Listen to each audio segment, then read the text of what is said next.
امام کو جس مصائب کی منزل پہ ہیں، اور السلام علیک یا ابا محمد یا حسن ابن علی الزکی ایھا المجتبی ابن رسول اللہ، السلام علیک یا حیا ریحانۃ الرسول و یا سید شباب اہل الجنہ و یا قرۃ عین البتول، صلوات اللہ وسلام علیہ۔ لعن اللہ من قتلک ولعن اللہ من ظلمک ولعن اللہ من جہد حقک واستخف بحرمتک، لعن اللہ الظالمیک یا ابن رسول اللہ، اجرک اللہ یا رسول اللہ فی مصاب ولدک الحسن۔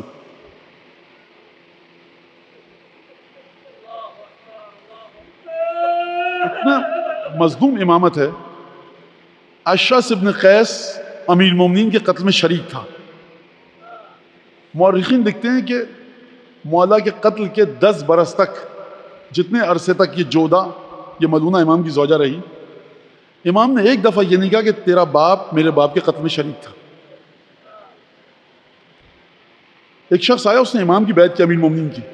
اس کے باپ نے امیر المومنین بڑے ظلم کیے تھے، مختلف مواقع پر مخالفت کی تھی۔ آ کر اس نے بیعت کی، کہا یا علی آپ کی بیعت کر رہا ہوں اور میں اپنے باپ کے کاموں سے بیزار ہوں۔ اور جب یہ شخص آتا تھا امام حسن امام حسین کو دیکھتا تھا نا، کہتا تھا میں ان دونوں شہزادوں سے نگاہیں کیسے ملاؤں کہ میرے باپ نے اتنا حق جو علی بن ابی طالب کو تکلیفیں دی ہیں، میری ہمت نہیں ہوتی۔ یہ شخص کہہ رہا ہے، یہ شخص کہہ رہا ہے کہ کتنا حق ضائع کیا میرے باپ نے اہل بیت کا، لیکن ایک جملہ نہیں ملے گا آپ کو امام حسن امام حسین کا کہ کبھی انہوں نے اس شخص سے کچھ کہا ہو، اور کس طرح سے امام مجتبیٰ کو پر ظلم کیا گیا۔ میں آپ کے سامنے کیا یہ جملہ پیش کروں کہ امام کو کس طرح سے زہر دیا گیا، کس طرح سے مصلے کو کھینچا گیا، کس طرح سے پائے مبارک پر خنجر کا زخم آیا؟ یہ نہیں ہے امام مجتبیٰ پر ہونے والے ظلموں کا آغاز۔ جب دق الباب ہوا ہے نا کہ علی کو باہر نکالو، 7 برس کا بچہ، کیا دل دہلا ہوگا؟ اچھا آپ کو گفتگو نہیں ملے گی، جب دروازے پر لوگ جمع ہیں، لکڑیاں رکھی جا چکی ہیں، تو آپ کو امام مجتبیٰ کی گفتگو نہیں ملے گی۔ کیوں نہیں ملے گی؟ بچے اتنے کمسن تھے کہ طاقت گویائی چھن گئی تھی کہ کہیں تو کیا کہیں۔ رسول خدا کی شہادت کیا کم ظلم تھی امام مجتبیٰ پر؟ کیا میں یہ کہوں کہ مادر گرامی کی شہادت امام مجتبیٰ ظلم تھی؟ شہادت سیدہ بعد کا مرحلہ ہے۔ میں ایک جملہ کہوں گا، آپ اس کو سمجھ لیجیے گا، میں اس سے زیادہ اس کے اوپر بات نہیں کر سکتا۔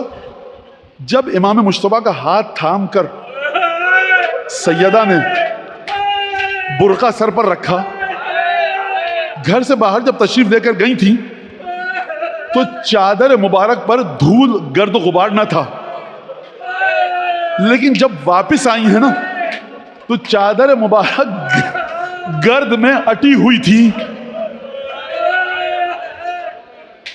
میں اس سے زیادہ نہیں کہہ سکتا۔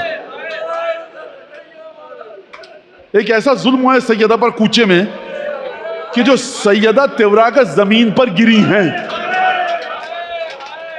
جب گھر تشریف لائی ہیں، امیر المومنین نے گردآلود چادر جب دیکھی ہوگی تو دل پر کیا خنجر چلے ہوں گے؟ میں کہوں گا یا علی رک جائیے، پہلے حسن مجتبیٰ کے دل کا حال پوچھیے، اپنی آنکھوں سے ماں پر وہ ظلم ہوتے دیکھا۔ ایک دفعہ زہر دیا گیا، جناب سیدہ کو کسی عالم نے خواب میں دیکھا، جناب سیدہ نے شکایت کی اور گلہ اور شکوہ کیا کہ تم حسین کے مصائب پڑھتے ہو، کیا حسن میرا بیٹا نہیں ہے جس کے مصائب نہیں پڑھتے؟ یعنی امام حسن پر جو ظلم ہوا ہے وہ اتنا شدید ہے کہ سیدہ کے دل پر تیر لگے ہیں۔ میں اپنے الفاظ میں کہوں، جب جناب زینب تک خبر گئی ہوگی کہ شہزادی آپ کے بھائی، بڑے بھائی حسن مجتبیٰ نے روزہ رکھا تھا، افطار کے وقت نہ جانے کیا پلایا گیا، زہر دیا گیا، کہ اب آپ کے بھائی کی طبیعت ناساز ہے۔ علماء بیان کرتے ہیں کہ ایک دفعہ بتایا گیا کہ آقا آپ کی ہمشیرہ عیادت کے لیے آ رہی ہیں، تو امام مجتبیٰ نے جو خون بھرا تش تھا اس کو چھپا دیا۔ میں امام مجتبیٰ کی خدمت میں ایک سوال کروں گا، اے حسن مجتبیٰ، آج تو مدینہ ہے، آپ نے خون بھرا تش چھپا دیا، کربلا میں آپ کیا کریں گے جب 18 بھائیوں کے جنازے کے درمیان سے سید الشہداء آئے، بھائی کو مسلسل خون کی قے ہو رہی، وصیتیں کی، کہا مجھے نانا کے برابر میں دفنانا، اگر جگہ نہ مل سکے تو خبردار کسی کو رتی برابر چوٹ نہ آئے، مجھے بقیع میں دفن دینا، دادی فاطمہ بنت اسد کے پائے مبارک کے پاس۔ امام کو غسل دیا گیا، کفن دیا گیا۔ 14 معصومین میں کوئی جنازہ ایسا نہ تھا جو گھر سے باہر گیا ہو اور گھر میں دوبارہ۔ جب یہ جنازہ دوبارہ گھر میں آ رہا تھا تو خواتین نے پوچھا ہوگا نا کہ یہ تابوت دوبارہ کیوں آ رہا ہے؟ مجھے آپ یہ بتائیے کہ سید الشہداء نے دل میں کتنی طاقت کو اکٹھا کیا ہوگا بتانے کے لیے کہ تابوت پر، کفن مطہر پر تیروں کے نشان ہیں، کفن تبدیل کیا جائے گا، تابوت تبدیل کیا جائے گا۔ بنو ہاشم کے ہاتھ تلواروں کے قبضے تک پہنچ گئے، لیکن ایک دفعہ حسین ابن علی کا حکم ہے، خبردار میرے بھائی کی وصیت ہے، خون نہ بہے نانا کے مدینے میں۔ واحد تابوت تھا اولاد انبیاء کا کہ دوبارہ آیا۔ مجھے نہیں پتا سید الشہداء نے کیا کیا، لیکن میں یہ کیسے بتاؤں کہ جناب زینب کے دل پر کیا گزری ہوگی، جناب فروا کے دل پر کیا گزری ہوگی۔ 17 بہنیں موجود ہیں، ایک دفعہ گریا ہوا ہوگا۔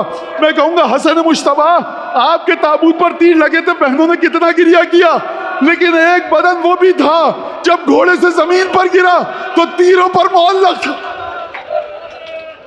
ایک دفعہ دوبارہ تیار کیا گیا تابوت کو، بقیع کی طرف لے جایا گیا۔ معصوم کا جنازہ ہے، حسین ابن علی کی کوئی مدد نہیں کر سکتا۔ معصوم کے جنازے کو معصوم نے اٹھایا، قبر مطہر میں رکھا، تمام مستحبات کو انجام دیا۔ مجھے نہیں پتا بھائی سے لپٹ کر کتنا گریہ کیا۔ علامہ مجلسی نے یہ واقعہ لکھا، حسین ابن علی جب قبر سے نکلے تو یہ کہہ کر نکلے کہ بھیا اب میں کس طرح سے لوگوں سے ملوں، میرے لبوں پر کس طرح سے مسکراہٹ آئے، میری مجلسوں میں کس طرح سے خوشگوار عنصر آئے۔ بھیا لٹا ہوا شخص وہ نہیں ہے جس کا مال لٹ چکا ہو، لٹا ہوا وہ ہے جو اپنے ہاتھوں سے تجھ جیسے بھائی کو قبر میں رکھے۔ قبر سے نکلے، آیت اللہ کاظم قزوینی کا جملہ، امام حسن کے دسترخوان پر مہمان فرمائے خدا ان کی روح کو، فرمایا قبر سے نکلے، حسن مجتبیٰ کے بارے میں فرمایا بھیا حسین کا سب کچھ لٹ گیا، اب حسین پہ آسرا ہو گیا۔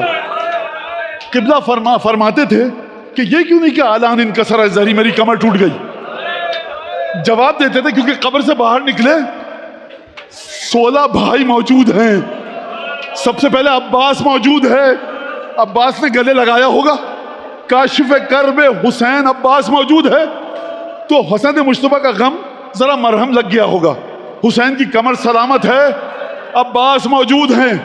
فرمایا قبلہ نے جب عباس شہید ہو گیا اب کوئی نہ تھا جو حسین کو سہارا دیتا، لہذا فرمایا آج میری کمر ٹوٹ گئی۔